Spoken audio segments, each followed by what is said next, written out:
berkaitan dengan novel tingkatan 5. Okey, novel tingkatan 5 tajuk dia apa kelas? Tajuk dia apa? Tingkatan 5? Songket berbenang emas. Ya, novel Songket berbenang emas. Okey ya. Jadi cikgu nak pinjamkan mata, nak pinjam mata anda, nak pinjamkan telinga anda supaya murid-murid yang hadir ke kelas cikgu malam ini dapat fokus, dapat ilmu yang bermanfaat untuk kita sama-sama gunakan semasa peperiksaan nanti. Cikgu minta kerjasama juga kepada anak-anak yang nak bertanya soalan, sila buka mic dan terus bertanya soalan, terus respon. Anggap Cikgu Roziah inilah cikgu sekolah anda masing-masing. Tapi seperti Waalaikumsalam warahmatullahi wabarakatuh. Wabarakatuh. Terkejut Muhammad Nur Nabil masuk. Okey, jadi satu lagi cikgu nak pesan, jadikan ruangan chatting untuk bertanya soalan yang baik-baik, yang murni-murni. Jangan ada ayat-ayat yang tidak baik sebab kita nak mempertahankan bahasa Melayu. Baik ya, itu pesanan daripada cikgu. Jom, adakah kamu semua sudah bersedia? Pelajar-pelajar tingkatan 5? Alhamdulillah. Semangat. Okey, mari. Okey ya. Mari kita mulakan kelas kita pada hari ini dengan tajuknya novel Songket Berbenang Emas. Teng tereng. Okey ya. Okey, mari kita mulakan.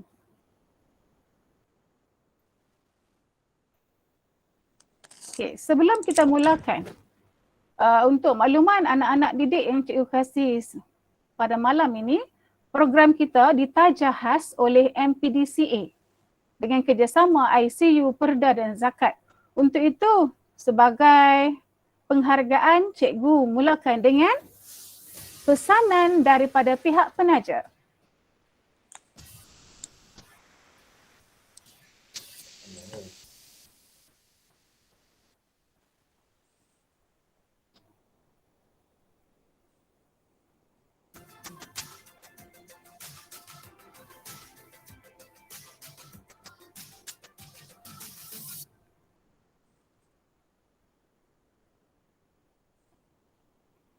Baik, terima kasih diucapkan kepada pihak penaja kita ICU Perda Zakat yang sudi menaja kelas bimbingan perdana SPM 2021 dan sebagaimana yang kita sedia maklum, kelas bimbingan kita telah masuk ke fasa 2. Hari ini merupakan pusingan kedua. Kelas bimbingan perdana ini dijalankan dan cikgu pasti dan yakin bahawa banyak ilmu yang telah kamu peroleh sepanjang sesi-sesi yang telah dijalankan sebelum ini. Ya. Okey, baik. Cikgu teruskan. Jadi fokus kita pada malam ini. Selamat petang, dipersilakan. Terima kasih kerana sudah hadir ke kelas cikgu. Ya, petang pun malam pun tak ada masalah. Ha? Baik. Cikgu nak teruskan hari ini tentang seperti biasa bila kita nak mengajar, kita kena terangkan apa yang kita nak mengajar. Jadi pada malam ini cikgu nak fokuskan kepada aspek seni bahasa, iaitu standard kandungan 4.1 memahami dan mengapresiasi karya sastra. Kita nak memahami, nak apresiasi karya sastra supaya karya sastra itu dekat dengan hati kita. Boleh kita ambil nilai-nilai murni dalam karya sastra itu untuk kita guna pakai. Bukan hanya untuk peperiksaan semata-mata kelas, tetapi untuk dijadikan nilai-nilai murni. Okey, standard pembelajaran kita adalah memahami dan mengapresiasi untuk menghubung kait aspek yang menarik dalam prosa moden dan prosa tradisional. Itu adalah aspek standard kandungan dan standard pembelajaran. Baik, cikgu teruskan. Bila sebut tentang Songket Berbenang Emas, terlalu besar, terlalu tebal lah. Bukanlah tebal, tengok nampak tak? Ini buku teks kita ni sepatutnya dah khatam. Jadi anak-anak didik cikgu ni dah baca buku berapa kali dah novel kita. Novel kita dah khatam berapa kali? Banyak kali dah? Okey ya. Khatam pun tak ingat lagi setengah peristiwa. Betul, memang macam tu. Apatah lagi murid-murid semua ada tugasan yang banyak, ada subjek yang banyak. Jadi tugas cikgu malam ini untuk mengingatkan anak-anak sekalian tentang peristiwa-peristiwa yang terdapat dalam novel. Dan cikgu nak khususkan hari ini pada 3 benda utama saja, iaitu cikgu nak perincikan tentang watak, cikgu nak fokuskan tentang latar dan dalam masa yang sama cikgu nak lebih tonjolkan tentang peristiwa-peristiwa penting yang terdapat dalam novel. Sebagaimana yang kamu semua maklum, dalam format baharu KSSM, novel yang diuji berbeza bentuk, kan? Berbeza bentuk. Dan bentuknya bukan kepada aspek komsas seperti tema, persoalan. Yang tu dah untung dah, betul tak? Dah untung dah sebab kamu tak perlu menghafal semua itu. Kita perincikan daripada watak boleh kaitkan dengan peristiwa. Daripada latar tempat boleh kaitkan dengan peristiwa. Jadi benda yang paling penting yang kita boleh fokus ialah peristiwa penting yang terkandung dalam novel. Okey ya? Dan salah satunya tentulah watak menjadi cetusan kepada peristiwa yang berlaku. Sebagai contoh, kalau program hari ini tidak dijalankan oleh MPDCA dengan kerjasama ICU Perda Zakat, dengan tidak adanya juruteknik yang berada di belakang tirai kita hari ini, kan? Tentulah tak jadi.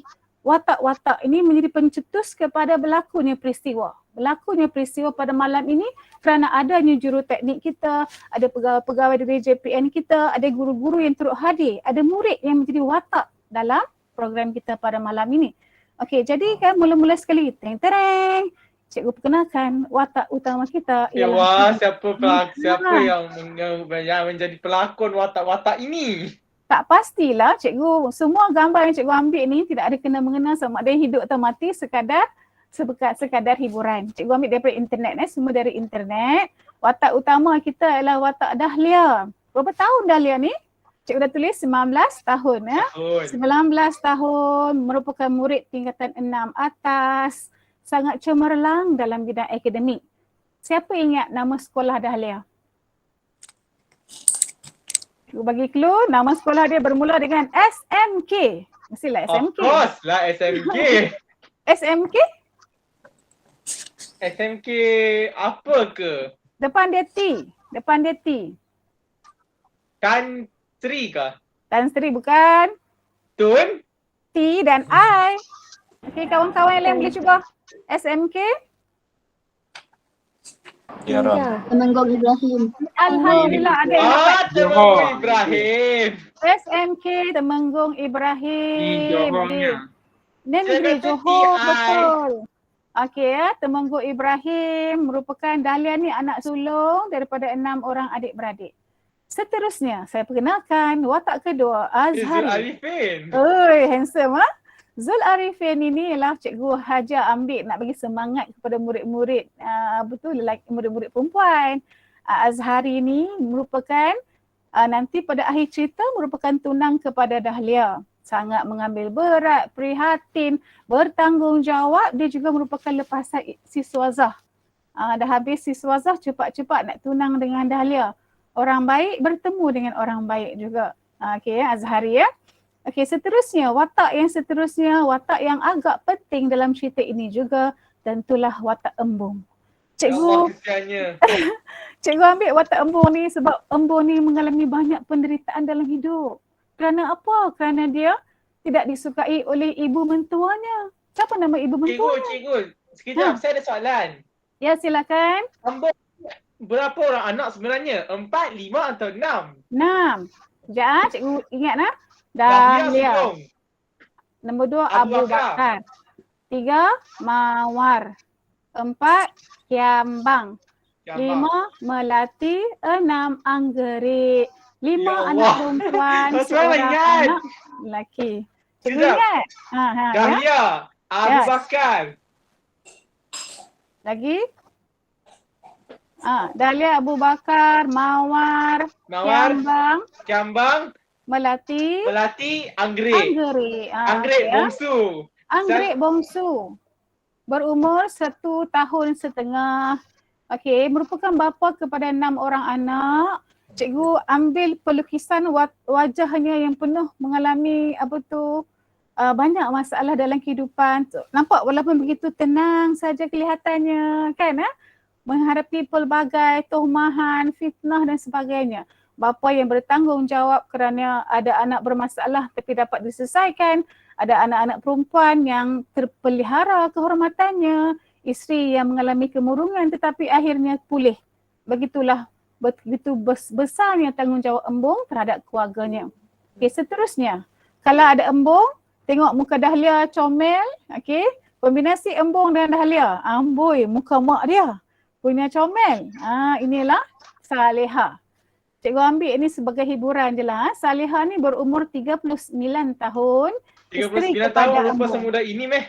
Mudah lah dia pakai pencuci muka aloe vera.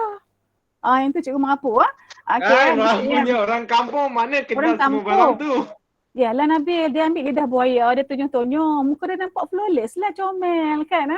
Itu sajalah cikgu tak saja. Berumur 39 tahun tetapi diuji dengan penyakit kemurungan yang berlaku secara tiba-tiba. Sebelum tu dia ada beritahu dekat embung yang dia mengalami ada bayang-bayang mengejar dia, mimpi yang pelik-pelik, tetapi embung tidak menyangka yang isteri itu nak menjadi tanda-tanda nak kena penyakit kemurungan. Tetapi isteri dia juga seorang isteri yang baik, setia kepada suami, sangat penyabar walaupun ibunya sendiri tidak suka kepada suaminya. Siapa tahu kenapa embung tidak disukai oleh ibu mentuanya? Kenapa? Sebab embung ni miskin. Ya, sebab embung tu miskin. Kemudian? Tak macam menantu-menantu yang lain. Menantu-menantu lain semua berada. Kereta betul. Ada, semua ada. Ya, betul Nabila. Embung ni rumah buruk saja ada. Rumah menumpang embung untuk mengetahui nanti masyarakat. Ya, menumpang tanah. Okey ya. Ya. Ni Tek Ling ni cakap pekedai kampungnya. Tauke Lim ya. Tauke Lim ni seorang pekedai di kampung Parit Haji Rais. Tauke Lim ni walaupun dia orang Cina tetapi dia sangat rapat dengan penduduk kampung di situ kerana orang kampung situ semua pergi ke kedai Tauke Lim untuk membeli barangan runcit. Tauke Lim juga menjajah dari rumah ke rumah, dia bawa motor, nak motor. Pergi buat apa? Pergi jual ikan, sampaikan Dahlia tak ada duit. Beli ikan pun secara hutang. Apa lagi yang Dahlia beli secara hutang? Ingat tak? Tak ingat detail ni. Tak ingat lah. Dahlia juga terpaksa berhutang susu. Susu adik dia anggrek kerana masa awal cerita tu anggrek tu dia dengar menangis. Rupa-rupanya susu yang dibelancur oleh Melati terlalu cair. Kenapa cair? Kerana tak cukup susu. Tak cukup susu. Nanti cikgu akan terangkan lagi. Kesian. Okey, seterusnya kita tengok pula. Tadi cikgu senaraikan watak-watak yang kita kata watak yang antagonis. Bila cikgu sebut antagonis, antagonis jahat, no? Protagonis budak baik ya, budak watak baik lah. Sekarang cikgu nak ambil watak seterusnya, watak Atun. Kenapa lah watak Atun muka dia baik sangat? Tak apalah cikgu ambil ya. Kampung tu semua Jiran Dayak atau Tonis lah, betul. Jiran Dayak dia. Jiran Dahlia tu, ya, dia watak antagonis, watak jahat. Ya. Cikgu, Atun tu lelaki ke perempuan? Atun perempuan. Atun tu perempuan. Kenapa cikgu kata perempuan? Sebab dalam cerita tu dia kata Atun seorang balu kematian suami. Iaitu dia ni dalam bahasa kata lain dia janda lah, tak ada suami. Suami dia meninggal dunia. Okey ya, jadi itulah Atun. Atun ada anak lelaki nama dia Said. Atun tu, kalau lelaki mana mungkin lelaki terlalu kipoci, suka jaga tepi kain orang. Atun seorang perempuan. Okey ya, jadi siapa yang tak tahu Atun tu lelaki dan perempuan, Atun ialah perempuan. Dan mereka panggil dia Mak Atun. Mak Atun. Dan ini cikgu perkenalkan Nek Kia. Cikgu ambil watak Nek Kia ni sengaja nak bagi nampak macam Nek Kia ni macam orang suka bomoh-bomoh ni. Sebab apa? Sebab nak tunjukkan bahawa Nek Kia tu sudah berumur kan. Lepas tu dia ni kan, dia ni Nek Kia juga pilih kasih terhadap keluarga embung, bersikap materialistik, nak jual tanah kan.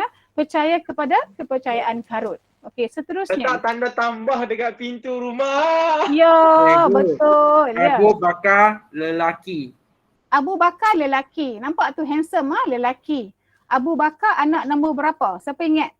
Nombor 2. Anak nombor 2 kepada Embung dan Saleha. Satu-satunya anak lelaki, maksudnya anak tunggal lelaki dalam keluarga. Kenapa? Saya pun ada sepupu Embung macam tu juga cikgu. Ya ke? 10 beradik, dia seorang lelaki. besar tanggungjawab dia tu Dia Nabil. nombor 5 rasanya Okey dalam lah. 10 beradik. Jadi Abu Bakar ni nama dia dipilih oleh bapa sebab nak ambil semangat Sayyidina Sayyidina Abu Bakar. Sayyidina Abu Bakar Khalifah. As-Siddiq. Khalifah Ar-Rashidin kan. Jadi dia mengharapkan anak dia Abu Bakar, anak lelaki ni akan jadi anak yang bertanggungjawab, tetapi malangnya Abu Bakar ni ataupun embung diuji dengan anak dia yang kurang bertanggungjawab terhadap keluarga. Lepas habis SPM dapat pangkat 3, tak mau sambung belajar dan terlibat dengan masalah sosial yang lain seperti nak pergi inilah kita panggil apa? Berfoya-foya. Okey, itu adalah watak yang kita panggil sebagai watak antagonis. Okey ya. Tapi Watak cikgu, saya rasa Okey. Abu Bakar bukanlah watak yang benar-benar antagonis. Saya hanya berpendapat Abu Bakar ni adalah watak pembuat kacau. Abu Bakar ni merupakan watak yang dinamik, iaitu wataknya berubah. Itu panggil watak yang dinamik. Watak yang mengalami perubahan daripada mulanya dia agak negatif. Kita panggil dia bukan budak jahat kan. Dia bukan bunuh orang, dia buat jenayah teruk. Tetapi dia ni macam remaja yang terpengaruh dengan masalah pengaruh rakan.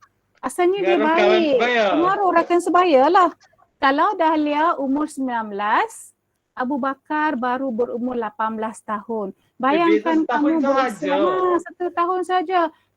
Bayangkan kamu 18 tahun, kamu tengok kawan-kawan nak naik motor, tentulah kamu teringin macam mana Abu Bakar juga. Betul tak?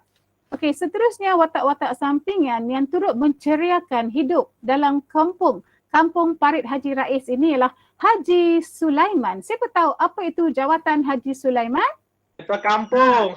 Ketua kampung. Dia sangat bertanggungjawab kan terhadap kampungnya, jaga kebajikan embung, bantu keluarga embung dan juga penduduk kampung yang lain. Seterusnya kita lihat watak Cikgu Salwani. Siapa Cikgu Salwani? Cikgu di SMK Temenggung Ibrahim. Apa jawatan Cikgu Salwani? Saya tak ingat cikgu. Yang saya tahu ada cikgu dekat SMK Temenggung Ibrahim. Fikir kurikulum? Penggiat kurikulum? Sikit lagi. Dia ada kaitan dengan asrama. Siapa sini duduk asrama, dia tahulah jawatan tu penting di asrama. Warden. Ya, warden asrama. Cikgu Salwani ialah warden asrama. Dia lah yang bertanya kenapa Lily pulang lambat dan sebagainya. Seterusnya, watak seterusnya, siapa Najib? Najib, kawan Dahlia ke? Kawan Dahlia semasa mereka yang tu mantan yang tu bukan Okey, itu kebetulan namanya sama, tapi pada malam ni kita fokuskan pada watak Najib, rakan kepada Dahlia. Dulu mereka sekolah sama. Sekolah sama daripada tingkatan 1 hingga tingkatan 5. Sekolah 1 sampai 5 tu, sekolah tu campur lelaki perempuan. Tetapi bila masuk tingkatan 6 atas, Dahlia pergi ke sekolah yang semuanya perempuan, iaitu SMK Temenggung Ibrahim. Siapa ingat nama sekolah sebelum dia? Tak ingat SMK? SMK Temenggung Ibrahim. Lain sikit Lain. Okey, seterusnya. Cikgu Hisham, nampak tu handsome Cikgu Hisham, cikgu ambil. Cikgu dekat SMK Temenggung Ibrahim juga. Ya, tapi apa jawatan cikgu tersebut? Cikgu pengajian am. Cikgu pengajian am dan dia juga berfungsi sebagai guru kaunselor. Kaunselor lah. Dialah yang paling cikgu yang sangat prihatin, hantar nota pada Dahlia kan. Masa majlis pertunangan. Tolong nota. Betul, Kavita Sitiwangi pergi hantar dekat rumah Dahlia. Cikgu Hisham ni juga sampai tak kahwin. Kerana apa? Kerana dia kata nak tunggu anak-anak murid dia dapat 5 prinsipal. 5A dulu baru dia nak kahwin. Betapa besarnya pengorbanan Cikgu Hisham. Okey, dia melawak sebenarnya dia melawak sajalah. Tapi Cikgu Hisham ni cikgu yang bertanggungjawab. Dia bawa Sitiwangi, masa Sitiwangi pengsan dia bawa. Masa Dahlia bertunang pun dia bawa, dia pergi. Itu menunjukkan cikgu yang sangat rapat dengan anak murid dia. Siapa itu? Kavita. Cikgu ambil pelakonnya. Kawan baik. Kawan baik kepada Dahlia tentunya. Okey, Okey betul. Lagi seterusnya. Okey, seterusnya. Kavita kawan baik kepada Dahlia. Kavita kawan baik dia. Dahlia ada kawan baik Kavita. Satu lagi Siti. Sitiwangi. Sama-sama ada Sitiwangi. pemain bola jaring. Mereka sama-sama main bola jaring dan juga sangat rapat. Okey. Seterusnya inilah Sitiwangi yang tidak pernah busuk, dia selalu wangi. Wangi sokmo. Tapi memang kebetulan nama dia Sitiwangi ya. Dua ni Wangi sokmo. wangi selalu. Okey, wangi selalu. Okey, ini adalah watak-watak sampingan yang menjadi peneraju dalam cerita Songket Berbenang Emas. Baik, seterusnya pula itu. Tengok daripada perincian watak itu saja, bila kita ingat saja watak, automatik kita ingat, peristiwa apa yang dikaitkan dengan watak tersebut. Sebut je Sitiwangi, ingat siapa. Sebut Cikgu Siti Salwani, ingat saja siapa. Okey itu adalah maksud cikgu. Bila ingat watak, maka senang saja ingat peristiwa. Selain daripada watak, satu lagi clue nak ingat peristiwa ialah ingat dengan latar tempat. Okey. Sebagai contoh latar tempat yang pertama, Kampung Parit Haji Rais. Okey. Kampung Parit Haji Rais terletak di negeri mana kelas? Negeri mana? Di negeri Johor. Negeri Johor. Negeri Okey. JDT. Okey, kemudian pertempatan masyarakat kampung diketuai oleh Haji Sulaiman. Haji Sulaiman dan juga yang lain-lain lah. Okey, selain pada itu watak yang penting juga yang kita ingat watak ini, bila ingat watak ini, maka kita dapat ingat peristiwa yang juga penting iaitu sungai. Sungai ataupun kita panggil sebagai tali air. Di kawasan cikgu ambil ni gambar nak bagi nampak sajalah. Tapi sebenarnya di depan ni ada rumah. Katalah rumah Dalil di sini, depan dia ada halaman sedikit, kemudian lebih kurang 45 meter dari situ adanya sungai. Okey ya. Rupanya kampung Parit Haji Rais ni kampung yang sebenar. Yalah kampung sebenar lah. Kalau kamu baca teks asal yang ditulis oleh Khairuddin Aib, memang kampung sebenar, cerita sebenar yang mengalami sedikit tokok tambah. Okey. Seterusnya pula, bila kita ingat Hospital Batu Pahat ataupun Hospital Permai, kita akan ingat beberapa peristiwa yang berlaku. Satu, Salihah dimasukkan ke Hospital Batu Pahat kerana apa? Kerana mengalami kemurungan. Lepas tu, siapa pula masuk? Dia pula ditukar pula ke Hospital Permai. Sebab apa? Siapa Sebab ingat? keadaan makin teruk, perlu rawatan Semakinnya, khusus. ya betul, semakin kritikal kononnya kena pergi rawatan ke tempat yang lebih baik iaitu Hospital Permai.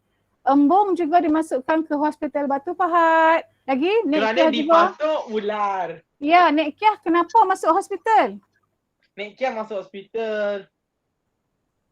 Nek Kiah masuk hospital sakit tua. Kemudian Sakit Sitiwangi juga dimasukkan ke hospital kerana apa? Sitiwangi Sitiwangi. masuk hospital? Ya, kerana dia pengsan kerana menjalani latihan bola jaring. Okey ya.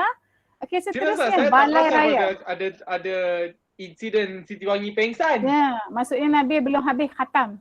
Malam ni Nabil kena mengkhatam lagi ya. Okey, baik. Seterusnya pula satu juga lokasi yang juga penting dalam cerita ini adalah Balai Raya. Balai Raya merupakan tempat pertemuan penduduk kampung untuk membincangkan segala masalah. Antara masalah yang berlaku ialah masalah banjir. Bila banjir, Balai Raya merupakan tempat pertempatan sementara bagi mangsa-mangsa banjir. Mereka juga berkumpul untuk mengadakan majlis Maulidur Rasul. Apa itu Maulidur Rasul? Majlis yang memperingati hari kelahiran Nabi Muhammad sallallahu alaihi wasallam. Okey, majlis-majlis lain semua, perbincangan semua berlaku di Balai Raya. Okey ya, jadi cikgu hanya ambil empat latar tempat. Daripada latar tempat ini kita boleh ingat juga peristiwa-peristiwa dalam cerita Songket Berbenang Emas. Cikgu cerita dulu Songket Berbenang Emas semua. Lepas tu cikgu akan tunjukkan latihan, soalan-soalan. Okey. Lepas tu kita akan buat bersama-sama pada akhir kelas nanti. Okey, kita fahamkan dulu, cerita dulu supaya kamu semua jelas. Okey ya. Sama juga kalau murid-murid nak buat nota ringkas, buat dalam bentuk yang senang-senang macam ni, ingat clue saja. Contohnya dalam Songket Berbenang Emas, watak warna hijau tu semua ni watak-watak yang mendominasi novel. Bila sebut penjualan tanah, Nek Kiah nak jual tanah. Sungai, Said lemas. Kampung Parit Haji Rais, tempat siapa? Embung dan seluruh keluarganya duduk di situ. Siapa tahu apa yang berlaku di Kampung Parit Haji Kadir? Kampung Parit Haji Kadir, saya pun tak pasti Tak cikgu. pasti ya. Siapa lagi yang tahu? Satu lagi, Kampung Parit Haji Kadir merupakan tempat embung mencari rezeki. Dia pergi cop buah kelapa sawit. Dia ambil memetik buah kelapa sawit di situ. Sekarang saya ingat. Ingat Bila tak? dia sebut saya ingat embung kata kampung sebelah. Kampung sebelah tu, kebun tu ialah kebun milik Haji Sulaiman. Dia memetik kelapa sawit tu, dia akan dapat upah RM50. RM50 je zaman dulu dah banyak dah. Kebun kelapa sawit. RM50 sekali petik cikgu. Sekali petik tapi bukan selalu petik. Bukan ada hari-hari boleh ambil. Dia tak macam pokok lain. Bila sebut ular saja dalam cerita ni ada 2 kali ular ditonjolkan. Okey, siapa boleh uraikan? Ingat tak? Ular. Satu, embung dibelit ular sawah ketika berada di kebun kelapa sawit di sini ya. Embung sini. Allah. Okey, sini. Okey. Di kebun kelapa sawit, tempat pertama ular sawah. Jadi ada murid-murid yang akan tersilap.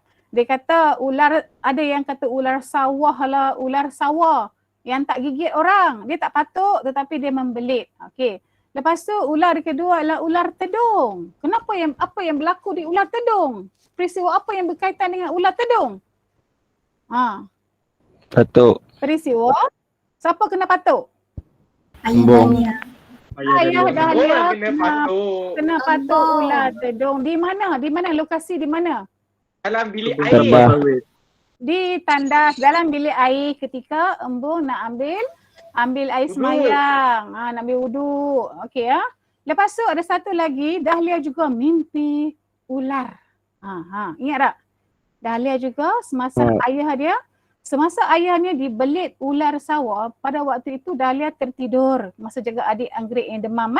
Lepas tu Dahlia tertidur, lepas tu Dahlia mimpi yang dia dibelit ular sawah. Kalau orang Melayu, apa simbolik mimpi? Mimpi ular. Pernah dengar tak? Apa simbolik mimpi ular? Kalau kena Ada belit benda tak baik cikgu. Saka. Okey, satu Sihir. dikaitkan dengan sihir atau benda tak baik. Betul, pandai. Satu lagi, perempuan kalau mimpi ular maksudnya jodoh dia nak sampai. Betul tak? Jodoh dia nak sampai. Itu fahaman dulu-dululah, tak percaya sangat. Itu pendapat orang tua-tua. Okey ya. Bila sebut kemurungan saja, maka kita ingat kemurungan ini melibatkan ibu. Kalau cerita ini ibu Saleha tak mengalami kemurungan, cerita ni tak akan berjalan dengan baik. Jadi bila ibunya bermula dengan ibunya mengalami kemurungan, barulah cerita tu dapat menonjolkan watak Dahlia. Bila sebut kemiskinan pula, betapa miskinnya keluarga embung, sampai susu pun kena hutang, beli ikan pun kena hutang, bela kambing kena curi, patutnya kambing itulah nak buat belanja. Itulah contoh kemiskinan. Okey, bila kena sebut curi, tengok-tengok Abu Bakar yang curi. Kesian. Dan akhir sekali tengok ni STPM, peperiksaan STPM berakhir sampai bulan 11 dan akhirnya pada 3 bulan 12 nanti Dahlia dapat tawaran pergi Jepun. Tapi berjepun tu sebelum pergi Jepun kena ambil kursus 6 bulan di universiti mana kelas? Universiti Malaya. Jadi Universiti Malaya selama berapa bulan? 6 bulan. Kursus bahasa Jepun. 6 bulan untuk mendalami kursus bahasa Jepun sebelum dia layak pergi ke Jepun. Okay, Kursus tu mesti dekat unit Ambang Asuhan Jepun. Ya ke? Nabil untuk pengetahuan kawan-kawan, Nabil pandai bahasa Jepun. Sebab tu dia pandai ya. Okey, jom kita cikgu stop sharing sekejap. Kita nak main quiz sebab sini ada simbol quizzes dah ni. Cikgu stop sharing, kita akan main quizzes. Kenapa cikgu stop sharing? Patutnya cikgu teruskan lagi ya. Okey, cikgu teruskan quiz okey ya. Okey, kita sambung dengan quizzes. Okey. Cikgu sambung dengan quizzes. Hai, oi Jin An. Cikgu kenal lah kamu daripada sekolah ni kan? Sekolah apa? Hari tu cikgu bagi ceramah? SNK Taman Perwira itu. Oh, Taman Perwira. Oh, yang tu. Ya. Betul. Bagus ha. Okey, cikgu sambung balik kuis kita. Okey, ni. Kita main kuisis dulu ha. Songket berbenang emas ada 20 soalan untuk anak-anak cikgu jawab malam ni ya.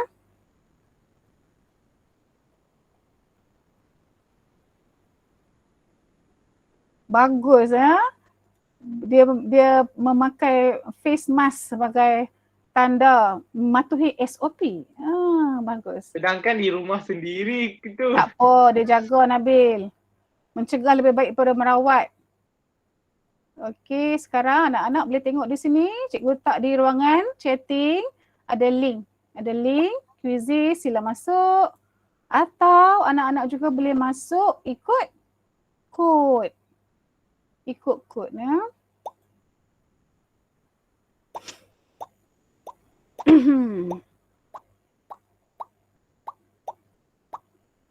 Kita masuk, kita lawan sama-sama siapa menang. Malam ni kita ada kawan ramai daripada pelbagai sekolah.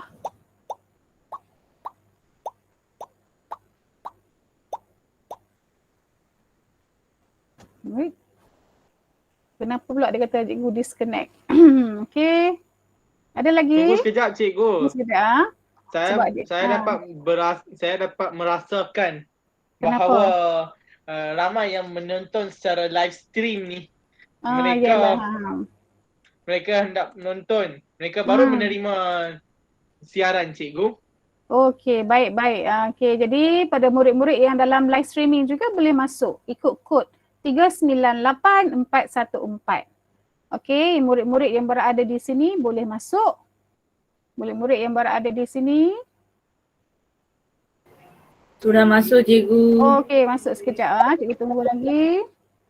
Cikgu bagi laluan pada yang lain nak join. Wah, sudah ratusan orang. Berapa orang dah masuk? Tak, sudah ratusan orang sudah masuk. 123 setakat. 127 maaf. Ya. Bertambah lagi ni. Okey. Tak apa, perlahan-lahan. Okey ya. Boleh kita mulakan sekarang? Okey, jom kita mulakan.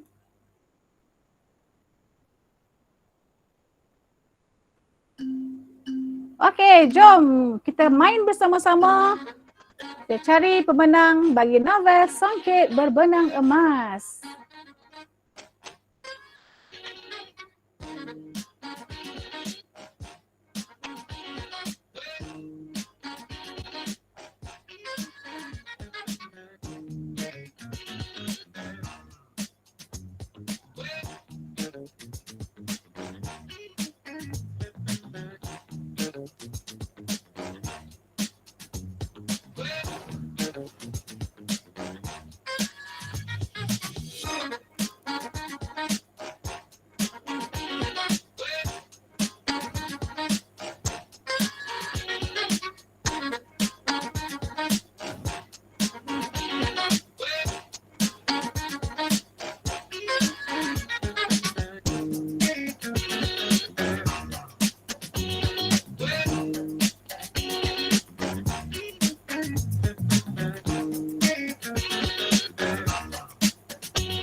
Kuijin An dah habis?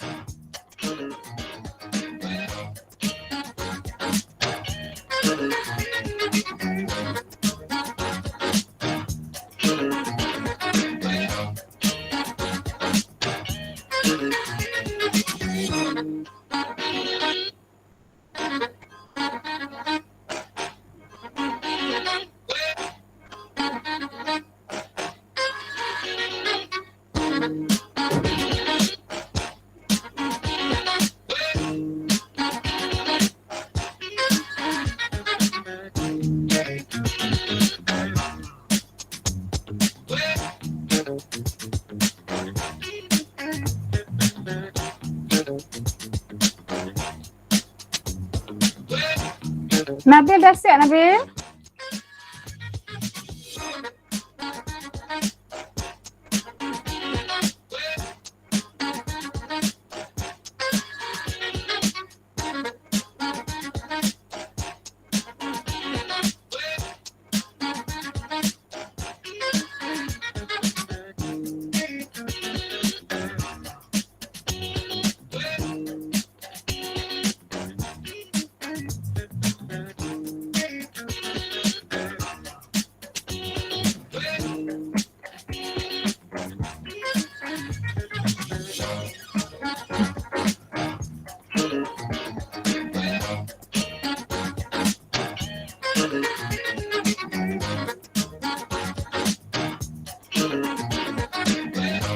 Tamam.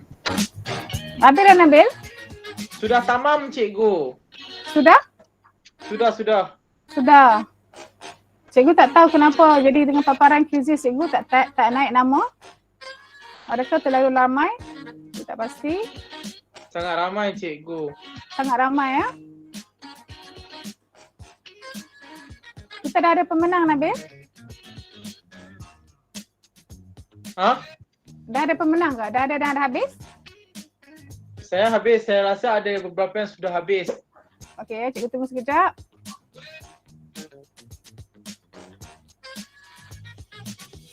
$175. Sudah. Saya sudah jatuh ke nombor 2. Tadi nombor 1. Mesti ada orang yang masuk kemudian kena potong saya. Hebat lah. Cikgu nak tekan sikit Saya lagi. agak sakit hati cikgu. Saya salah 4 soalan. Allah kesian. Okey ya. Dan Jadi kebetulan pula ada dua yang daripada yang saya salah 4 tu soalan berkaitan dengan plot yang permulaan, perkembangan, Allah kesian. Okey ya. perumitan Okey. climax kelelayan tu. Okey, cikgu minta maaf. Cikgu end dulu ah. Cikgu end dulu.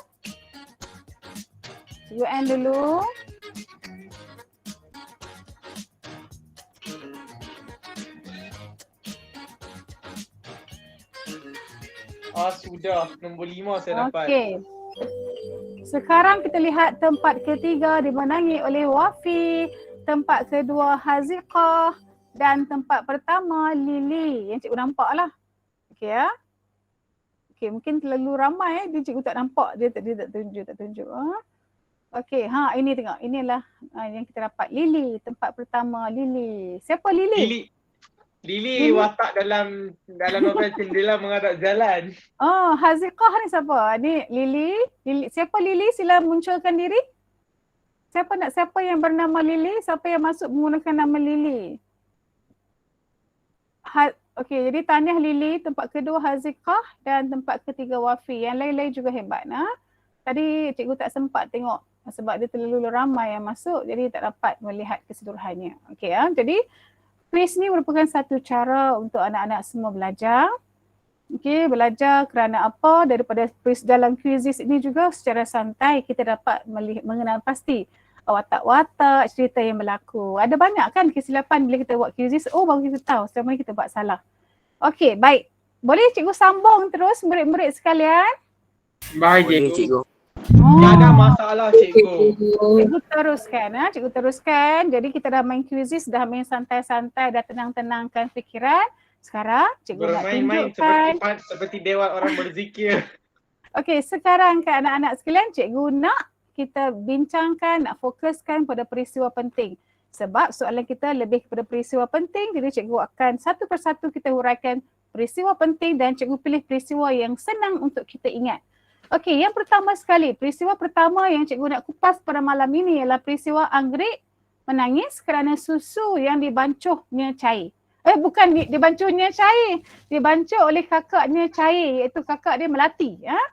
Okey, jadi kan bila kita tengok peristiwa ini secara kamu boleh kaitkan tak dengan unsur pemikiran kritis ataupun kebat? Apa kaitan susu cair dengan keluarga embung? Apa kaitan? Siapa boleh bagi jawapan? Cikgu, ulang balik cikgu. Okey, bila cikgu sebut anggrek menangis kerana susu yang dibancuh tadi cair, peristiwa ini memberikan satu gambaran terhadap keluarga embung. Mereka secara keluarga yang kritis miskin, mereka tidak cukup susu. Mereka Sampai tak cukup Melati makanan kena juga. berjimat dan kena bancuh cair susu tu. Betul, ya betul. Saya dengar suara anak murid cikgu. Ya betul lah. Daripada peristiwa anggrek menangis kerana susu tu cair, dari sini kita melihat tentang kemiskinan hidup yang dialami oleh embung sekeluarga. Kesukaran hidup yang dialami oleh Dahlia. Sebab dalam cerita ini dulu selalu Najib minta datang ke rumahnya setiap kali hari raya. Tapi Dahlia tak bagi. Kenapa kamu rasa? Sebab apa? Dia Jangan malu. datang. Dia malu Dia sebab malu dia sebab rumah dia daif. rumah dia raih, rumah kampung saja. Okey ya. Baik, seterusnya kita tengok peristiwa yang kedua. Nampak tak ada orang sedang mengalami depresi? Cikgu andaikan inilah watak Salihah. Jadi Salihah, peristiwa Salihah kemurungan dan dibawa ke hospital ini boleh dikaitkan dengan pemikiran kritis. Adakah Salihah kemurungan disebabkan dia kena jampi, kena black magic? Black magic. Ada? Inggris terus bermain panah Inggris. Pernah bermain panah Inggeris pula cikgu malam ni ya. Jadi Tadi kami Salihah, bermain panah quizzes. jadi sekarang kita sambung balik. Salihah mengalami kemurungan. Jadi bila Salihah mengalami kemurungan, kesannya, impaknya kepada embung, suaminya. Iaitu suaminya dipersalahkan kerana kononnya berkahwin dengan embung lah anak dia gila. Anak dia gila itu anak kepada Nek Kiah. Salihah ni adalah anak kepada Nek Kiah. Jadi daripada peristiwa kemurungan ini juga sebenarnya memberikan satu tamparan hebat kepada Dahlia. Kerana dia terpaksa keluar dari asrama demi menjaga adik-adiknya seramai 5 orang lagi. Terutama adik yang paling kecil ni lah. 1 tahun setengah anggrek. Alah kesiannya baby anggrek. Okey, seterusnya pula kita tengok di sini. Ni. Kalau siapa tengok cerita ni, ingatlah satu cerita tradisional. Cerita klasik dulu. Cikgu, saya ingat cikgu. Ramli. Piramid. Cerita Ali Baba Bujang Lapuk, cikgu. Ya, Merompak betul. letak tanda pangkah untuk merompak rumah. Satu tetangga pergi rompak tandas pula akhirnya kan. Pertama sekali terompak tandas, kedua terpecah masuk tempat lain. Ya Nabil, okey ya. Ketiga tu mereka hendak cuba seluduk perompak menggunakan. Ya, baik. Tapi ini Nabil cakap banyak sangat ni, tapi untuk pengetahuan kawan-kawan semua, Nabil ni memang anak murid cikgu yang sangat aktif dalam kelas. Memang macam tu. Itu memang sifat Nabil yang sangat aktif. Kalau tak ada Nabil, sunyi pula. Sunyi.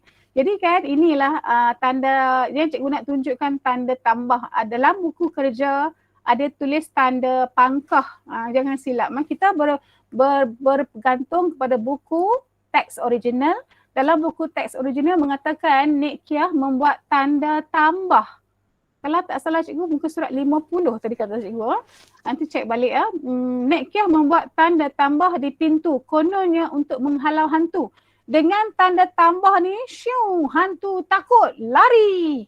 Lari keluar, lari ikut pusat anggrek. Tu Nek Kiah kata sebab itulah anggrek menangis. Nampak? Bila cikgu tengok ayat tu pun nak tergelak. Sebab apa tahu? Sebab ada ke logik. Buat Cikgu, tanda tambah. dalam buku novel dia kata tanda campur. Campur tu tambah lah kan, betul tak? Campur tambah lah. Okey. Kamu dengar cikgu baca dia katakan. Nenek taruh kapur biar hantu takut. Itu hantu keluar dari perut anggrek. Sebab itulah dia menangis. Itu muka surat 52. Lawak kan? Sedangkan sebenarnya anggrek ni menangis kerana dia mengalami demam panas. Okey ya. Daripada peristiwa Nek Kiah membuat tanda tambah ini dapat kita kaitkan dengan pemikiran kritis, iaitu unsur kebatnya bahawa masyarakat kampung masih percaya kepada kepercayaan karut. Nampak tak? Masyarakat kampung Clear rumah 7 kali yang paling saya bitter cikgu. Ya, betul. Sebab kepercayaan karut yang dialami oleh masyarakat kampung, ada segelintir masyarakat kampung seperti Nek Kiah tadi. Okey, satu, dia mula-mula sekali dia buat tanda tambah ataupun tanda campur dekat pintu, kononnya hantu tu akan keluar ikut pusat anggrek. Okey. Yang kedua, dalam masa yang sama Said lemas kan? Said lemas. Kemudian Said lemas dia suruh keliling rumah 7 kali pula. Dia suruh bawa mayat Said atau badan Said yang tidak bernyawa tu keliling rumah 7 kali dengan sebab Nanti nyawa budak tu datanglah. Datanglah balik. Dia kata macam tu Nek Kiah. Jadi kan sepatutnya kita boleh menyalahkan boleh kita boleh menyalahkan Nek Kiah ni menjadi punca kematian Said. Sebab apa tau? Kalau Nek Kiah kata okey sekarang buat CPR. Betul tak? Kalau buat CPR betul-lah Said dapat diselamatkan. Ni suruh keliling rumah 7 kali. Patutnya Atun kena marah Nek Kiah. Okey, seterusnya dalam cerita ni, dalam bahagian klimaks, nanti kita akan jumpa penemuan bungkusan kain merah di bawah rumah yang telah hampir reput. Bila Abu Bakar Nabil Abu dan Bakar memberitahu kawan-kawan. Dahlia. Sorry. Okey, kita tanya kawan-kawan lain. Okey. Siapa ingat dalam bungkusan kain merah tu ada apa? Siapa nak jawab? Aku. Dalam tu ada 2 biji telur, betul tak? 2 biji telur. Betul. Telur tu busuk-busuk. Kalau betul-betul cikgu tak nak muka cikgu ada tagline. Betul-betul. Okey, dia buka telur tu dipecahkan, satu dah pecah dan sebagainya. Bila dipecahkan telur tu yang busuk dia, dalam tu ada 2 batang paku. Lagi? Ada apa? Jarum peniti. Cincin akik. Ya, cincin akik. Cuba Nabil gambarkan pada kawan-kawan apa maksud cincin akik. Cincin yang ada permata akik. Yang macam orang lelaki pakai yang besar tu. Cincin tok bomoh. Kan? Cincin tok bomoh. Lelaki pakai cincin tu biasanya. Lepas tu ada apa lagi ya? Ada butiran pasir. Yang tu lah cikgu ingat yang tu. Okey, itu adalah Cikgu, antara yang paling saya ingat cikgu ada apa? buang je bungkusan kain merah tu, Ya, tiba-tiba semua benda macam magic jadi baik balik. Betul. Bila Abu Bakar membuang saja air benda tu di sungai berdekatan, seperti benda tu satu benda yang magic kerana masalah yang dialami oleh keluarga Dahlia telah selesai. Kan? Okey, kita teruskan lagi. Kita biarkan cerita karut tu. Sekarang kita nak tengok peristiwa ini. Gambar yang terkapai-kapai ini menunjukkan peristiwa yang penting yang berlaku dalam bab awal, iaitu peristiwa Said lemas di sungai. Inilah peristiwa perumitan yang berlaku Said lemas di sungai. Okey, bila kita kaitkan dengan peristiwa yang berlaku bila Said lemas, okey, peristiwa itu mengaitkan tentang Dahlia dituduh sebagai pembunuh. Kesian dekat Dahlia. Daripada peristiwa itu, Dahlia dituduh sebagai pembunuh, dicaci dengan kata nista, kononnya Dahlia lah menjadi punca anaknya Said mati lemas. Kemudian dikaitkan pula dengan Embong, bapa dia nak pergi melawat jenazah Said. Embong juga dituduh, dimaki dengan kata-kata kesat, kononnya inilah bapa kepada pembunuh anak dia Said. Okey. Sedangkan Dahlia telah bertungkus lumus menyelamatkan Said yang lemas kerana dia sendiri tidak berapa pandai berenang tapi mempertaruhkan nyawanya demi menyelamatkan Said. Dari sini juga kita boleh kaitkan dengan peristiwa keberanian. Bila sebut ni kan, automatik kita ingat peristiwa keberanian. Keberanian watak utama, selamatkan Said yang lemas. Keberanian watak sampingan, melawan dengan ular sawah. Okey. Tengok di bawah tu ada ular sawah, ada kaitan dengan cikgu nak sebutkan.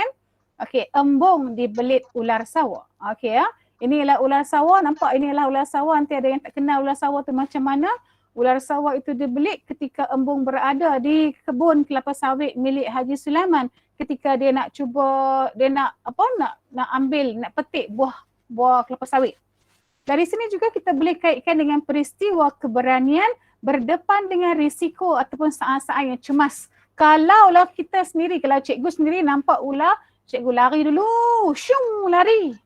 Kan? Kan? Bahaya Sebab apa? cikgu. Takut kan? Ular ni dia akan anggap kita ni nak melawan dia bila kita Ah. lari. So kita Betul. kena statik, tak bergerak.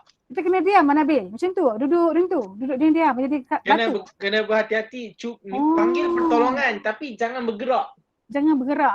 Bagus Kalau lah kita idea yang baik. bergerak, Mhm. ular itu menyangka kita ancaman terhadap dia.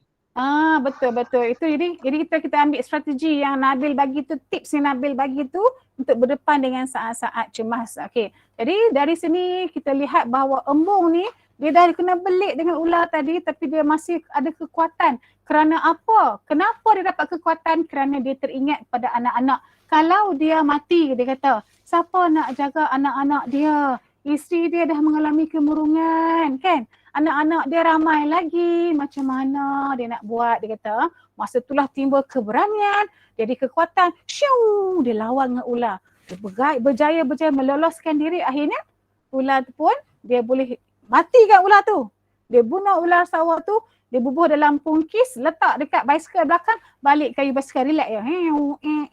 Tunjuk pula ke anak dia dahlia. Pingsan, dia pun nak pingsan, terkejut.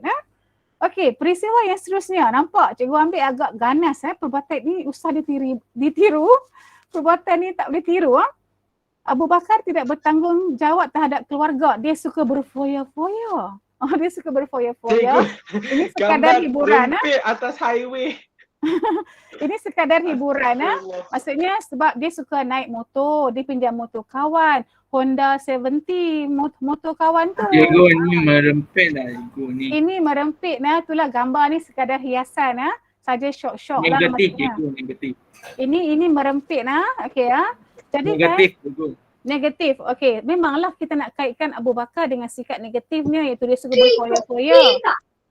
Okey, tengok sini Kita tengok di sini daripada peristiwa Abu Bakar tidak bertanggungjawab terhadap keluarga ini membuktikan bahawa pengaruh keluarga bukan menjadi penyebab kepada masalah sosial anak-anak. Tetapi sebenarnya masalah ini berpunca daripada rakan sebaya. Kalau kita tengok keluarga Embong, dia keluarga yang baik, tidak ada masalah. Tetapi kenapa Abu Bakar jadi macam tu? Mungkin pengaruh rakan sebaya. Masalah yang berlaku oleh Abu Bakar juga sebagai satu tamparan hebat kepada keluarga Embong dan itu mungkin ujian daripada Allah yang Allah berikan pada Embong. Sebab apa? Embong nak diuji, nak tengok sejauh mana kesabaran dia. Dan akhirnya Alhamdulillah Abu Bakar insaf. Okey itu yang kita nak. Okey, selesai kelas kat ni okey Okey, kita teruskan lagi. Okey, kita dah ada 6 dah peristiwa. Ya, ada soalan ke? Boleh faham sekat ni? Okey, cikgu ada 3 lagi peristiwa penting untuk kita perincikan. Okey, yang seterusnya tengok. Tapak rumah yang diduduki oleh Embong sekeluarga akan dijual. Sebenarnya tak tulislah banner macam ni sebenarnya kan. Cikgu ambil supaya kita ingat.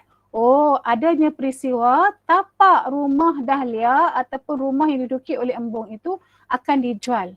Dari sini kita boleh kaitkan dengan unsur kebat iaitu sifat tamak yang dimiliki oleh Nek Kiah dan Seman. Kenapa Ini pun satu lagi peristiwa yang saya bitter cikgu. Ini penting Seman dalam cerita ini jangan confuse, jangan keliru. Seman ada 2. Satu Seman tingkatan 4, satu Seman tingkatan 5. Kalau Seman tingkatan 5 4 tu Seman yang mendera isteri. Ya, tapi kalau Seman dan tingkatan anak-anak. 5 kalau Seman tingkatan 5 ialah Seman ini Seman yang ialah tamak, fikir tamak. duit saja. Apa hubungan dia dengan Salihah? Adik-beradik. Dia abang pada Salihah, abang pada Salihah. Abang. Ialah anak lelaki Nek Kiah. Dia ni lah yang menghasut Nek Kiah supaya jual tapak rumah yang diduduki oleh Embong. Tapak rumah tu bukan rumah mereka pun menumpang.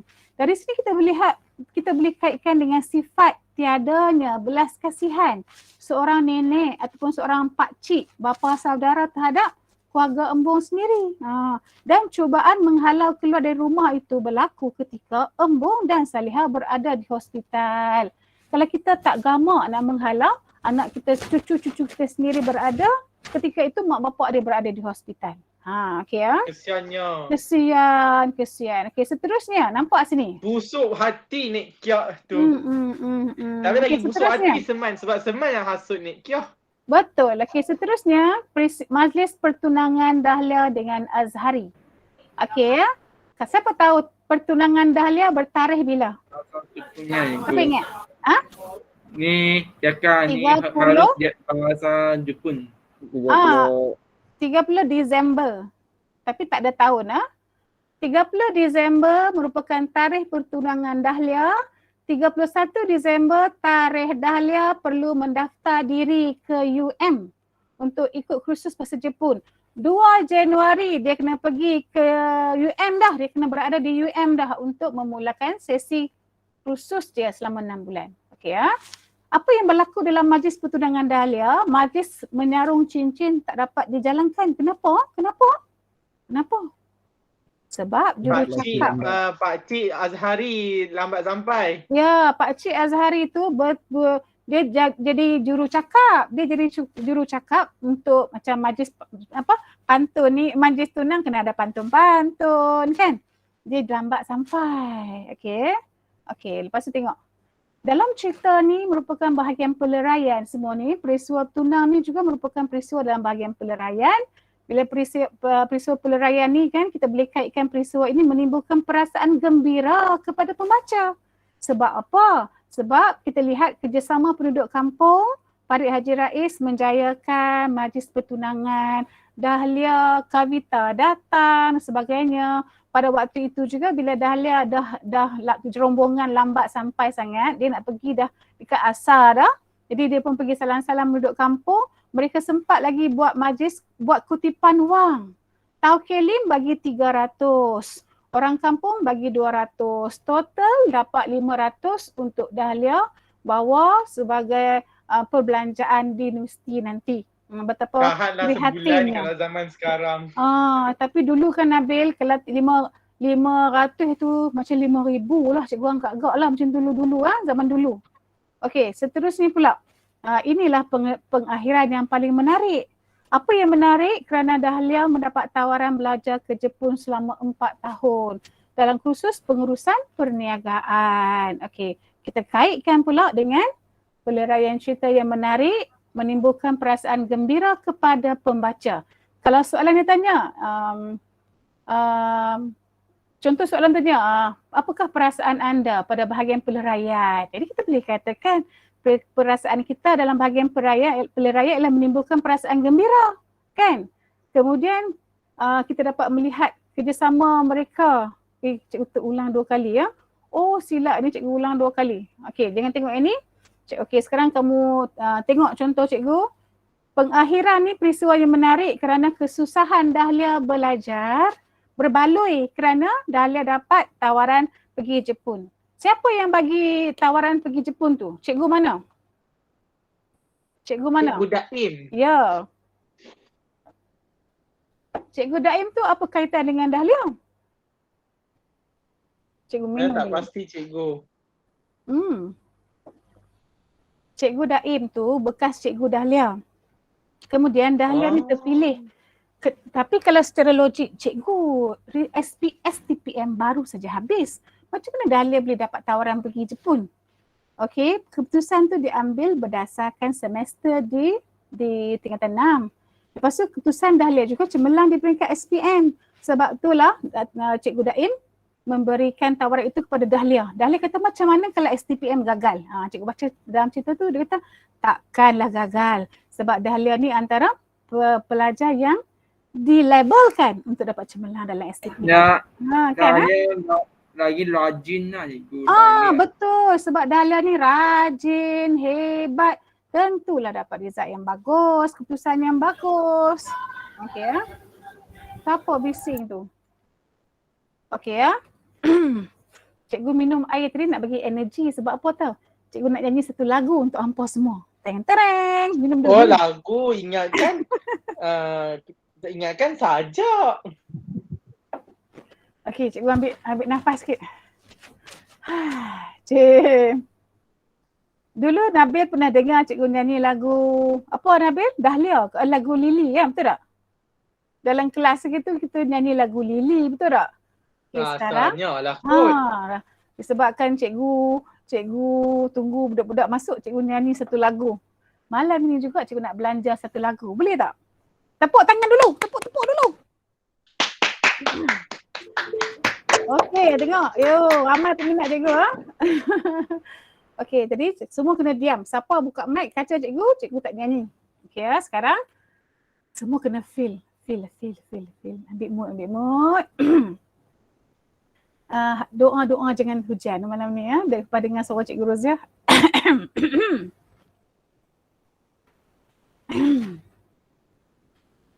Baik, hebat, cantik, berseri, sangat tabah, berani dan tanggung jawab.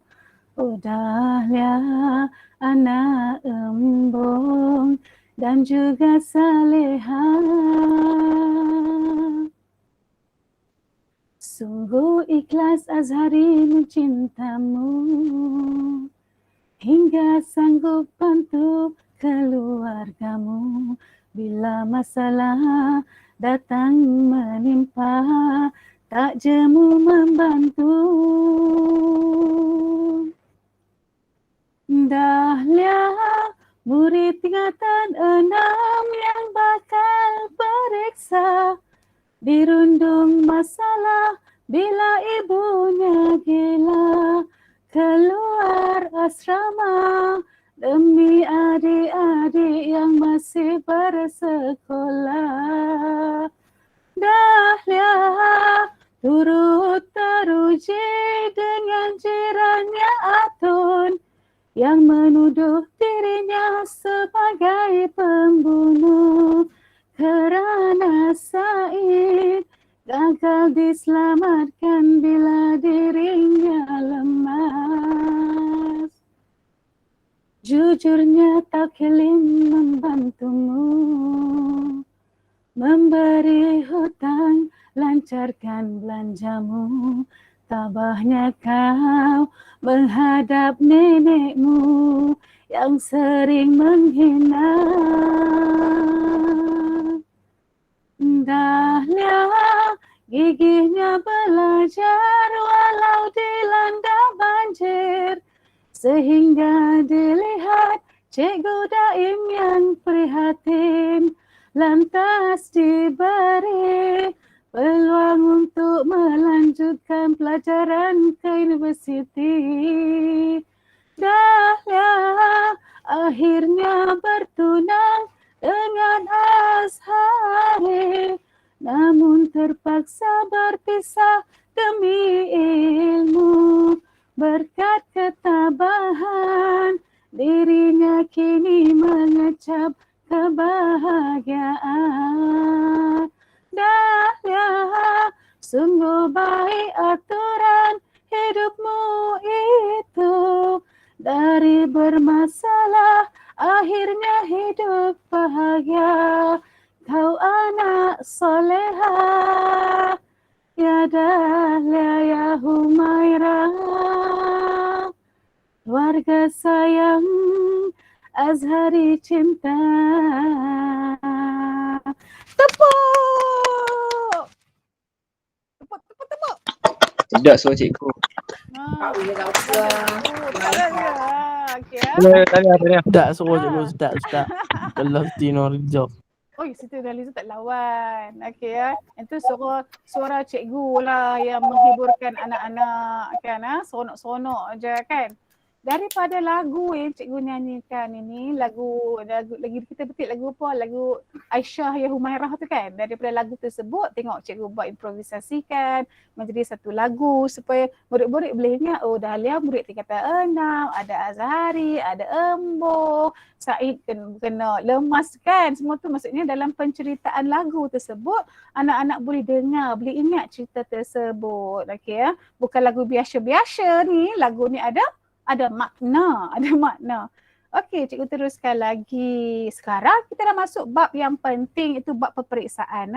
Bab peperiksaan, okey, dalam peperiksaan kita dah habis mengkaji peristiwa, watak dan juga latar. Sekarang ini kita beralih kepada peperiksaan. Dalam soalan peperiksaan akan ada 2 soalan yang akan diuji, iaitu soalan pertama pemindahan maklumat, kedua adalah soalan pemikiran kritis. Okey. Seterusnya kan anak-anak sekalian, bagaimana apa yang kita faham tentang pemakahan keseluruhannya, 1 soalan 4 markah, 1 soalan lagi 6 markah sahaja, 10 markah untuk bahagian novel. Okey, senang. Novel ini merupakan satu tempat lubuk markah yang anak-anak kena kuasai. Okey, sebagai contoh soalan 81 pemindahan maklumat. Okey, pemindahan maklumat ni adalah satu bonus markah untuk anak-anak sekalian. Tengok contoh. Dia bagi petikan, ini dia bagi petikan. Daripada petikan ini, anak-anak semua kena cari isi. Tengok dia kata, apakah nyatakan sebab-sebab murid tidak sanggup mengambil SPM. Kita pun carilah, cari. Oh, kenapa murid tak sanggup ambil SPM? Cikgu sediakan jawapan. Okey, ini jawapan dia. 1, sebab dorongan wang. Mereka tak nak ambil SPM sebab didorong dengan wang. Lepas tu ada persepsi mengatakan orang keluar universiti belum tentu dapat kerja. Lepas tu disebabkan kegagalan mereka menghargai kepentingan pendidikan. Satu lagi mereka asyik memikirkan kesenangan hari ini hingga lupa untuk memikirkan keturunan akan datang. Okey, kita ambil poin tersebut kita ambil, maka kita pindahkan jawapan tersebut dalam bentuk petikan, dalam bentuk satu perenggan. Jangan buat point form, tak boleh, diharamkan. Okey, tengok ini adalah contoh dia. Kita ambil arahan soalan. Sebab, mulakan. Sebab murid tidak sanggup mengambil SPM kerana 1, masuk ke isi. Tambah penanda wacana. Selain itu, di samping itu, tambahan pula untuk menyatakan bahawa kita sedang menggabungkan isi. Nak gabung pun boleh, tidak ada masalah. Kita kena buat ayat yang gramatis, bukan point form, bukan point. Cadangan jawapan 3 isi, ayat gramatis dapat 4 markah. Tapi untuk selamat, kalau ada 4 jawapan, letak 4-4 terus. Okey, seterusnya. Soalan yang kedua adalah soalan bahagian pemikiran kritis. Dia sebut pemikiran kritis, maksudnya soalan-soalan sekarang berbentuk kebat. Kebat. Contoh soalan cikgu. Novel yang anda kaji di tingkatan 5 menjelaskan keburukan fitnah dalam kehidupan seharian. Jelaskan 2 watak yang dikaitkan dengan fitnah dan kesannya berdasarkan peristiwa yang sesuai. Dia nak apa kelas? Dia nak 2 watak. Dia nak daripada watak tersebut, apa peristiwa fitnah tersebut dan kesan. Okey ya. Jadi kena ada poin penting lah. Tengok sini. Okey, cikgu tunjukkan dalam bentuk kotak ni. Watak yang cikgu nak kaitkan dengan fitnah tentulah Atun ataupun Mak Atun. Nek Kia. Okey. Di sini kita nampak peristiwa-peristiwanya. Okey. Ini adalah peristiwa-peristiwanya. Atun menuduh Said pembunuh. Okey. Menuduh Dahlia sebagai pembunuh. Kenapa pula Said pembunuh? Said dah meninggal dunia. Atun menuduh Embong sebagai perancang pembunuhan Said. Embong tak ada kena mengena, kena tuduh. Atun menuduh Salihah gila. Seronoklah tu nak balik. Patutlah cepat balik ke rumah, selalu balik rumah. Rupanya mak dia gila. Dia bagi mak dia gila pula. Kalau kita orang tuduh mak kita gila, tentulah kita akan marah. Satu yang paling cikgu sakit hati, Atun kata, satu ayat cikgu tengok ni kan, yang menyebabkan Abu Bakar nak tumbuk Atun dalam di majlis balai raya. Abu Bakar nak tumbuk Atun? Yo, saat Nabi cerita. Macam ni. Nabi dengar. Okey, mula-mula macam ni. Atun dengan di balai raya, mereka duk buat majlis Maulid Rasul. Lepas tu Atun kata ada orang suruh Atun kahwin. Sebab dia kata kalau Atun kahwin, Atun tu tak bersih dalam mulut sebab ada suami. Dia kata tak apa, dia tak mau kahwin. Tapi dia kata ada orang tu, ada isteri dia tapi hantar jauh-jauh. Sebab di rumah dia anak dara. Nampak dia tuju pada Dahlia. Okey, Dahlia dah geram dah. Ada kat dia tuduh bapak dia macam ni lah, macam haruan makan anak kan, macam tu kan. Lepas tu dia kata lagi, dah lah tu dia kata lelaki keluar masuk ke rumah. Sebab dia nampak Azhari datang, Najib datang, dia tuduh kan.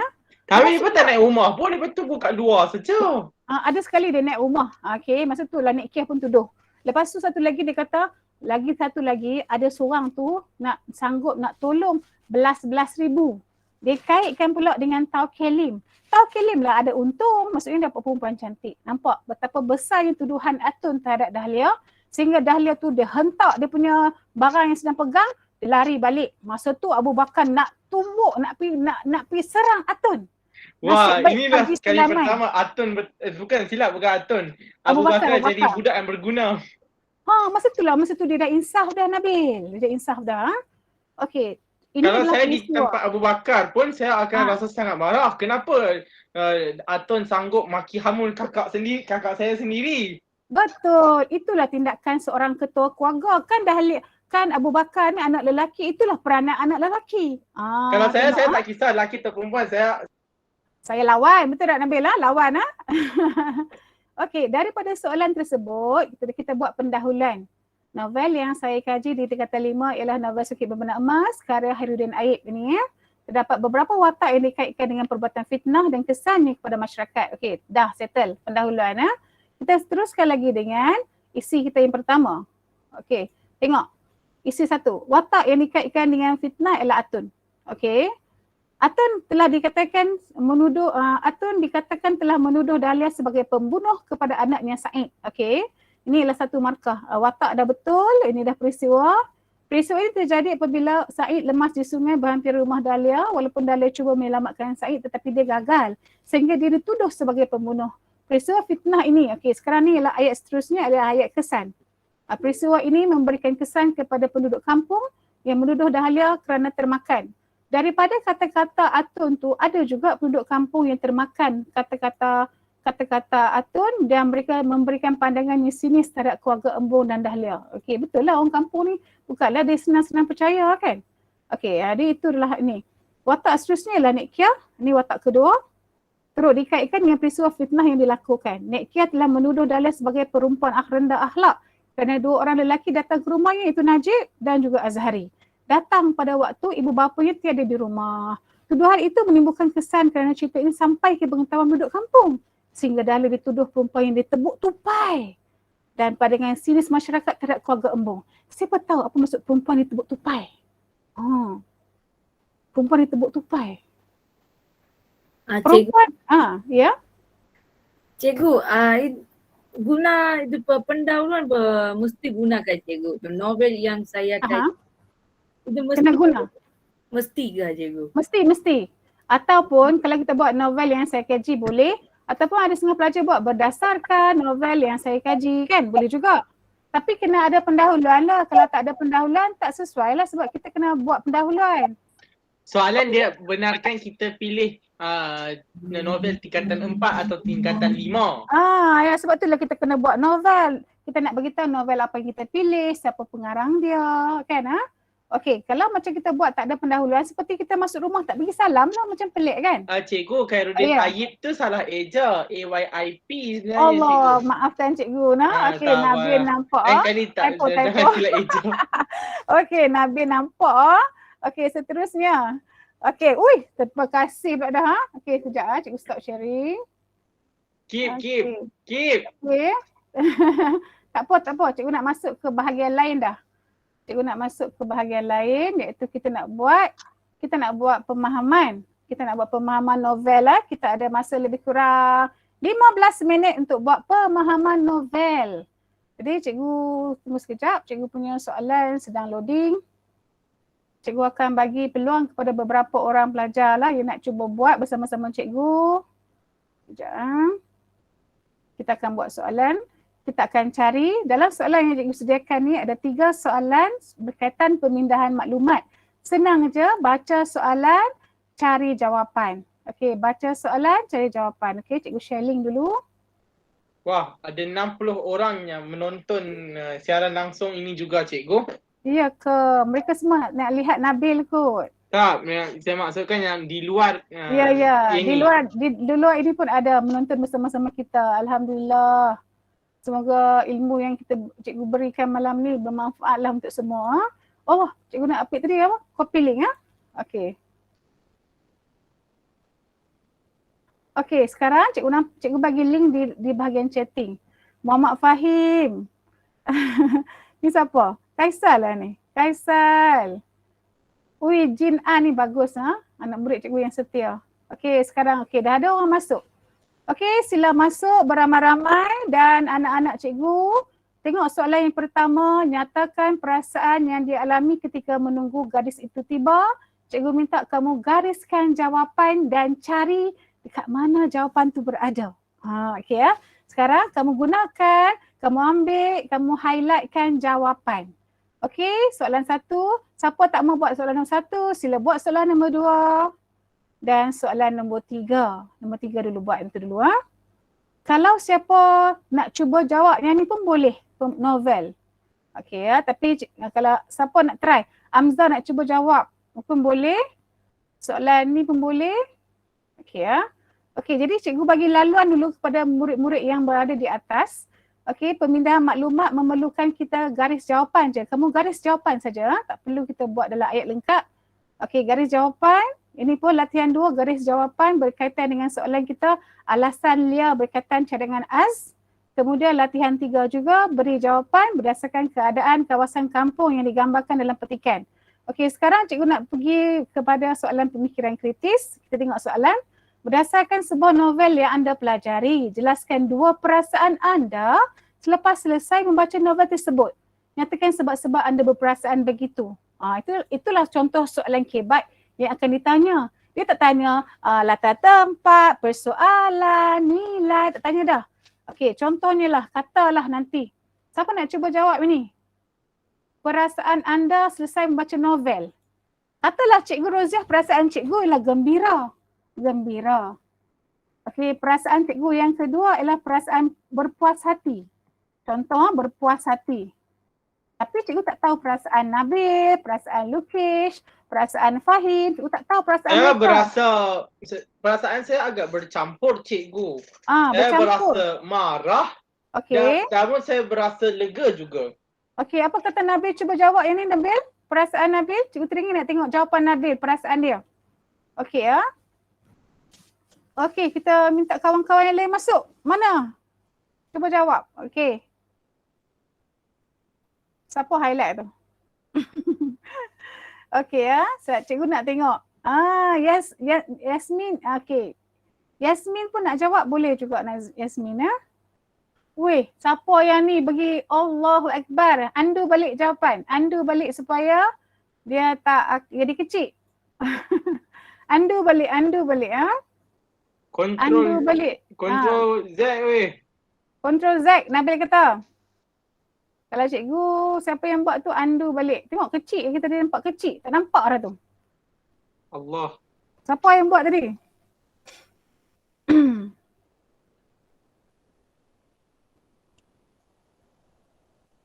Okey, cikgu zoomkan lebih besar. Cikgu harap dengan zoom ni boleh membantu kita. Tadi sebab dia ni. Sebab okey, cikgu besarkan sikit. Harap-harap boleh nampak. Okey, sebab ada di antara kawan kita telah terkecilkan soalan kita.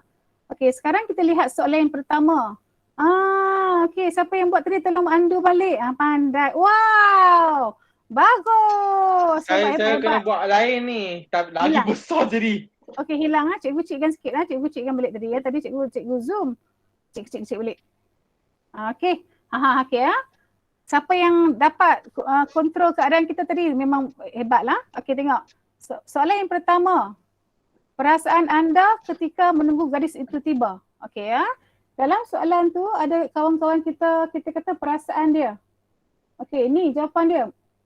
Gelombang resah memukul benar si jejaka. Dia rasa resah. Nampak tak dia rasa resah? Okey, highlight kan? Okey, lepas tu perasaan dia. Okey. Dia tidak pedulikan itu semua. Okey, dia tidak pedulikan pandangan daripada orang lain. Okey. Okey, kemudian juga ni. Gunung Harapan sudah bermaharaja lela. Maksudnya Azhari ni mengharapkan sesuatu. Dia ada satu gunung harapan. Ada harapan yang terlalu tinggi untuk diluahkan kepada Dahlia pada waktu itu. Okey ya, jadi kan kelas kita kena ambil konsep pemindahan maklumat. Kita kata perasaan yang dialami ketika menunggu gadis itu tiba ialah perasaan resah. Okey, apabila menunggu Dahlia. Perasaan dia sabar memujuk hatinya. Tidak mempedulikan pandangan, tidak pedulikan itu semua tu adalah dia tak pedulikan pandangan daripada kaum perempuan yang melihatnya. Dia ada perasaannya ialah mempunyai harapan yang tinggi. Okey, ataupun nak ambil perasaannya mempunyai gunung harapan yang sudah bermaharajalela. Okey, selesai. Soalan yang kedua, kita lihat pula soalan yang kedua. Alasan Lia berkaitan cadangan Az. Okey. Okey, alasan yang diberikan alasannya ialah Lia masih belajar, betul lah. Az ajak kahwin tapi Lia kata Lia masih belajar. Okey, lepas tu dia nak apa? Kalau macam tu kita ambil sampai habis. Lebih baik kita ambil semua sampai habis ni. Kita kata Lia masih belajar dan nak bantu keluarga dia. Okey. Okey, seterusnya. Apa lagi? Apa alasan Lia berkaitan cadangan Az? Tengok. Dia tak akan kahwin jika abah dan mak belum hidup senang seperti jiran-jiran kita. Okey ni. Allah. Okey, kenapa Nabil? Tak, komitmen dia tinggi lah. Kesian dia kan. Okey, lagi? Patutlah orang, bila kalau siapa-siapa orang generasi terdahulu tanya kami atau generasi yang tua sikit daripada kami, generasi Y atau Z, kenapa tak kahwin-kahwin ni? Kami bolehlah jawab, kami tidak mampu secara kewangan untuk menyara pasangan. Mampu anak-anak yang mungkin dilahirkan nanti. Betul, okey. Hendak menyewa rumah pun belum tentu mampu dengan gaji minimum Betul. 1,200 sahaja. Okey, cari jawapan. Cari jawapan lagi. Apa alasan dia? Dia akan berkahwin jika jodohnya sampai. Okey, yang ni sampai sini pun jawapan dia. Okey, siapa yang bos kecilkan pula? Siapa yang kecil tolong andu balik. Siapa yang kecilkan tu? Andu balik. Beginilah bila kita buat Google Docs. Ada yang pergi kecil, ada yang pergi besar. Okey. Terpaksalah kita buka mata kita besar-besar. Kita tengok soalan Nabil. Berdasarkan, besar balik. Magic betul lah. Okey. Letak saya 11. Semua baik nanti. Baik, jangan bukan anak-anak murid cikgu ni dia nak ubah tapi dia tersilap tekan. Okey, sekarang kita tengok Nabil, mana Nabil? Saya masih sedang menjawab cikgu. Okey, Nabil dia rasa marah. Okey, kita tengok satu jawapan Okey, kalau kita biar Nabil dan kawan-kawan lain jawab Okey, latihan yang kedua dia kata masalah sosial yang dialami oleh Abu Bakar bukannya kerana disebabkan masalah keluarga, tetapi ada faktor-faktor lain. Jelaskan faktor-faktor tersebut. Okey Ni pendahuluan cikgu. Okey, apa faktor-faktor berlakunya masalah ini? Bagi cikgu, faktor dia ialah terpengaruh dengan rakan sebaya. Okey macam ni. Jadi kita kata, kita boleh buat faktor. Kita buat terpengaruh rakan sebaya, kamu huraikan. Terpengaruh rakan sebaya macam mana? Sebab Abu Bakar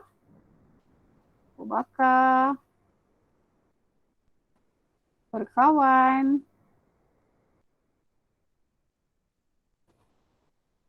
dengan rakan-rakan yang tidak bersekolah.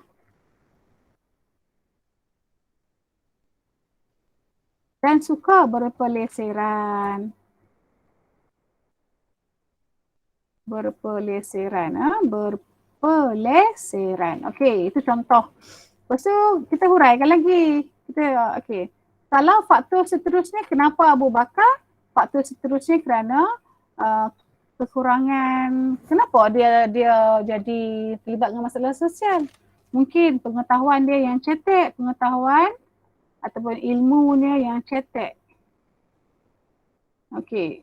Disebabkan kita tengok Abu Bakar ni kalau ikut kelulusan dia hanyalah pangkat 3. Tapi pangkat 3 bukanlah berarti tak pandai sangat. pangkat 3 tidak mahu bersekolah. Okey. Lepas tu dari situ kita boleh kaitkan dia ni tak boleh fikir dengan baik. Kan tak boleh fikir dengan baik, maksudnya dia tidak boleh membezakan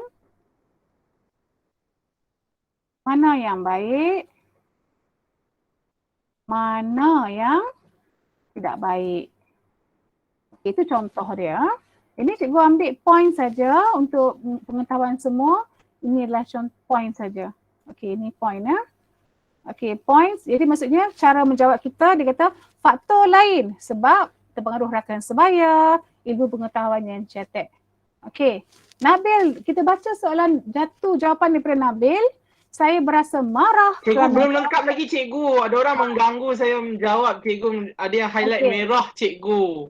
Tolong jangan kacau, Nabil sedang menaik Okey, cikgu akan baca dulu jawapan Nabil untuk perenggan pertama. Saya berasa marah kerana berasa berlakunya ketidakadilan apabila Dahlia dilempar tuduhan membunuh Said oleh Atun. Atun menuduh Dahlia membunuh Said. Anaknya ya. Okay, cikgu bagi Nabil baca dulu. Walaupun Dahlia mempertaruhkan nyawanya. Apakah anonymous axolotl ini yang mengganggu saya menaip ini? Tu jangan kacau Nabil. Okay, tolong jangan kacau Nabil. Kamu pergi kacau tempat lain. Okey ya. Dahlia mempertaruhkan nyawanya dalam usaha menyelamatkan Said. Jadi peristiwa yang Nabil nak tulis hari ini ialah Nabil rasa marah, perasaannya marah. Cikgu tadi perasaan cikgu ialah perasaan tu gembira. Lepas cikgu selesai baca novel ni, cikgu rasa gembira. Cikgu rasa berpuas hati kerana Nek Kia, watak yang jahat tadi telah berubah jadi baik. Begitu juga dengan watak Abu Bakar yang sebelum ni dia ada masalah, dia berubah baik. Tapi cikgu rasa itu kepuasan cikgu lah. Setiap orang ada kepuasan yang berbeza. Okey ya. Okey. Cikgu tinggalkan pada supaya anak-anak yang boleh sambung lagi ya. Cikgu kita nak habis lagi 1 minit lagi. Siapakah pengguna yang bernama Anonymous Axolotl, Anonymous Unicorn dan Liliana Mastura binti Muhammad Nazri Murad? Okey, tak apa Nabil, biarkan. Mereka siap menaik. Okey, biarkan Nabil, tak apa nanti. Okey ya, baik. Jadi cikgu, sebelum cikgu mengakhiri kelas pada malam ini, ada soalan tanya cikgu? Ada soalan? Ada. Tak ada soalan? Nadira, Nadira boleh faham Nadira boleh faham? Bagus Nadira. Faham? New. Okey ya. Sorry saya ada gambar baru cikgu. Ada gambar baru Okey ya. Jadi cikgu berharap agar perkongsian cikgu dalam masa 1 jam setengah ini dapat dimanfaatkan sebaik-baiknya untuk anak-anak. Daripada peristiwa-peristiwa yang kita belajar tadi, kita boleh mengingat cerita. Dari cerita tadi kita dapat kaitkan dengan soalan Boleh tak saya tahu siapa yang mengganggu Anonymous Axolotl? Okey, biarkan Nabil Saya menaik dan mereka menaik jenaka-jenaka cikgu. Tak apa, biarkan Mereka nak mengganggu ketenteraman Nabil. Okey, begitulah. Jadi cikgu mengharapkan kalau ada kelas lain kali, anak-anak janganlah kacau orang lain kan. Macam Nabil nak tulis kan kawan-kawan dia jangan kacau. Okey, baik. Ada soalan lagi nak tanya cikgu? Ada soalan lagi? Jin An, ada soalan? Tak ada cikgu. Okey, terima kasih semua yang hadir di kelas cikgu. Cikgu doakan agar murid-murid yang hadir di kelas cikgu akan dapat manfaat, dapat keputusan yang baik dalam peperiksaan SPM. Jadi orang yang cemerlang, orang yang hebat. Okey ya, kita jumpa lagi. Assalamualaikum warahmatullahi wabarakatuh. Sampaikan salam Cikgu Roziah kepada guru-guru bahasa Melayu di sekolah anda ya. Terima kasih semua. Salam cikgu. Terima kasih cikgu. Terima kasih cikgu.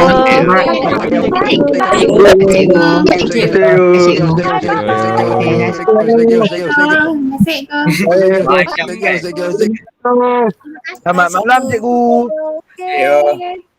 Terima kasih Kak Rozi. Sama-sama. Terima kasih cikgu. Okey, jumpa lagi. Cikgu, firasat Terima kasih, saya cikgu. katakan cikgu yang Okey. membuat gangguan Nabil terhadap tak apa. saya ini tidak berada dalam sesi live dalam Google Meet ini, tetapi dalam siaran Dalam Google langsung Doc ni. ada.